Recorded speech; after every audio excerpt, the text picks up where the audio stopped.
Hi ಎಲ್ರಿಗೂ ನಮಸ್ತೆ. ನಾನು ನಿಮ್ಮ ಶಾನ್ವಿ ಮೇಘಶ್ರೀ. ಎಲ್ಲರೂ ಚೆನ್ನಾಗಿದ್ದೀರಾ ಅನ್ಕೊತೀನಿ. ನಾನು ಸೂಪರ್ ಆಗಿದ್ದೀನಿ. ಮೊದಲಿಗೆ ರಾಗಿ ಸರಿ ಮಾಡೋದು ಹೇಗೆ ಅಂತ ನಾನು ಹಳ್ಳಿ ಸ್ಟೈಲಲ್ಲಿ, ಅದು ಅಜ್ಜಿರು ಮಾಡ್ತಾ ಇರೋ ರೀತಿ ನಾನು ಹೇಳ್ಕೊಡ್ತಾ ಇದ್ದೀನಿ. ಫಸ್ಟು ಒಂದು ಸೇರು ಆಗೋಷ್ಟು ರಾಗಿನ ತೊಳ್ಕೊತಾ ಇದ್ದೀನಿ.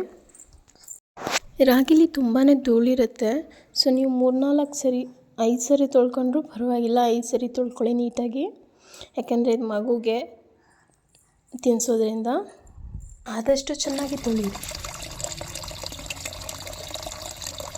ಕ್ಲೀನಾಗಿ ತೊಳೆದ ನಂತರ ಒಂದು ಇಡೀ ದಿನ ಪೂರ್ತಿಯಾಗಿ ನೀರಲ್ಲೇ ನೆನೆಯಾಗಿ ಬಿಟ್ಬಿಡಬೇಕು.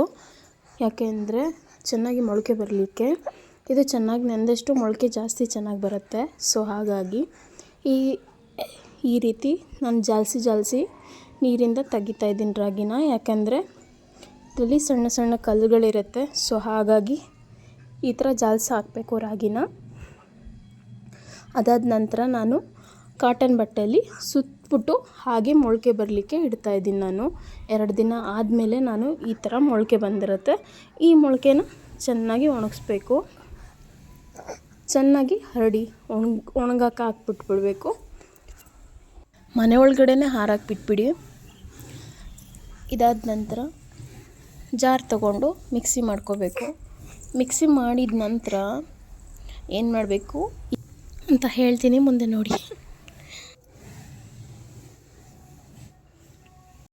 ಈ ಥರ ಪೌಡ್ರ್ ಮಾಡಿ ಇಟ್ಕೊಂಡಿರ್ತಾರೆ. ಈ ಪೌಡ್ರನ್ನ ಹಾಗೆ ತಿನ್ಸೋಕ್ಕೆ ಬರಲ್ಲ. ಇದು ಸ್ವಲ್ಪ ಗಟ್ಟಿ ದರೆ ಅಂತಾರೆ ನಮ್ಮ ಕಡೆ. ಥರ ಬಂದಿರುತ್ತೆ.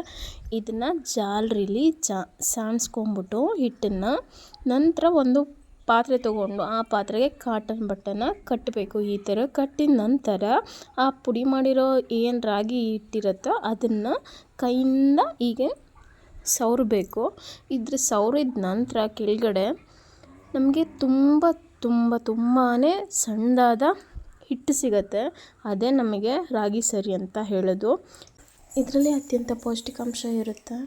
ಇದನ್ನು ಒಂದು ಬಾಕ್ಸಲ್ಲಿ ಸ್ಟೋರ್ ಮಾಡಿ ಇಟ್ಕೊಳ್ಳಿ. ಅದಾದ ನಂತರ ಒಂದು ಪಾತ್ರೆ ತೊಗೊಂಡು ಆ ಪಾತ್ರೆನ ಸ್ವಲ್ಪ ಬಿಸಿಯಾಗಕ್ಕೆ ಇಟ್ಬಿಟ್ಟು, ನಂತರ ಹೆಸರುಬೇಳೆ 1 ಕಪ್ ಆಗೋಷ್ಟು ನಾನು ತೊಗೊತಾ ಇದ್ದೀನಿ. ಹೆಸರುಬೇಳೆನ ಫ್ರೈ ಮಾಡ್ಕೋಬೇಕು. ಹೆಸರುಬೇಳೆ ಫ್ರೈ ಆಗ್ತಿದ್ದಂಗೆ ತೆಗೆದಿಟ್ಕೋಬೇಕು.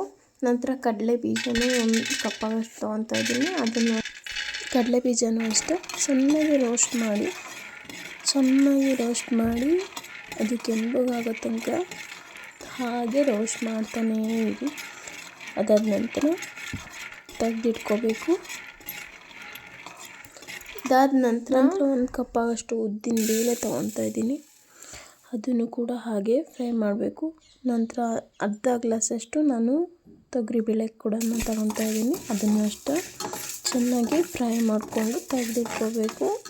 ನಂತರ ಬಾದಾಮಿ, ಗೋಡಂಬಿ ಎರಡನ್ನೂ ಕೂಡ ನಾನು ಫ್ರೈ ಮಾಡ್ಕೊತಾ ಇದ್ದೀನಿ. ಅದನ್ನು ಕೂಡ ಅಷ್ಟೇ ಫ್ರೈ ಮಾಡಿದ್ಮೇಲೆ ಎಲ್ಲ ನಾವೀಗ ಏನು ಫ್ರೈ ಮಾಡ್ಕೊಂಡಿದ್ದೆ ಐಟಮ್ಸ್ ಎಲ್ಲ ಒಂದು ಕಡೆಯಿಂದ ಹಾಕ್ಬಿಟ್ಟು ಮಿಕ್ಸಿ ಮಾಡ್ಕೋಬೇಕು.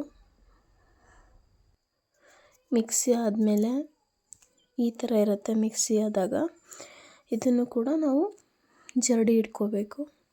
ಜರಡಿ ಇಟ್ಕೊಂಡಾಗ ಸಣ್ಣಗಾಗಿರುವ ಪುಡಿ ಸಿಗತ್ತೆ.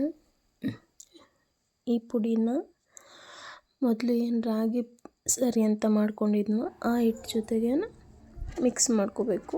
ನಿಮಗೆ ಜಾಸ್ತಿ ಅನಿಸಿದ್ರೆ ಒಂದು ಬೌಲಲ್ಲಿ ಅದೊಂದು ಬಾಕ್ಸಲ್ಲಿ ತೆಗೆದಿಟ್ಕೊಳ್ಳಿ ಸಪ್ರೇಟಾಗಿ. ನಿಮ್ಗೆ ಎಷ್ಟು ಬೇಕೋ ಅಷ್ಟು ಆ್ಯಡ್ ಮಾಡ್ಕೋಬೋದು.